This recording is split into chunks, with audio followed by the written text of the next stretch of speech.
রামচন্দ্রের যজ্ঞের ঘর পূর্ব দেশ হতে যখন উত্তর দেশে যায়, উত্তর দেশের তৎকালীন রাজা ছিল গিরিরাজ। কেমন রাজা? আগের দিনে রাজার ছেলে রাজা যত নিজের গিরিরাজা কি একেবারেই কম। মন্ত্রীর চুক্তি পরামর্শ মতে যখন রাজকুমার দিয়ে ঘোরা যায়, তাই ঘোরা বন্ধ।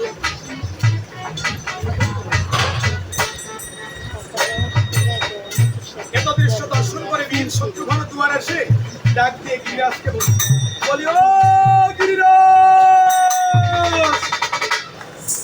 তুমি কেনা রে বেটা? সারথি, বলে সুর শুনিছো? রাজায় কষ্ট তুমি কেনা রে বেটা? এই যে শুধু রাজার শুনো না জানি কপালে কি আছে। বলি, ও গিরিরাজ, আজ কি হয়েছে? বলি তোমার সিংহ দুয়ারে একটা ঘোড়া বাধা দেখি, বাঁধিল। আমি নীতি বন্ধন করেছি মহাশয়। এখন তুমি যে নিজে বাঁধিছো, ঘোড়ার ভালো একটা জয়পত্র তা কি দেখিছো? ওনার ভালো একটা জয়পত্র না তা তো দেখিনি। একবার উঠে গিয়ে দেখো ঘোড়ার পাশে ভাবাবেশে কপালেতে জয়পত্র আছে গো লিখন। জয়পত্রে কি লেখা আগে করো তারপর। ওনার ভালো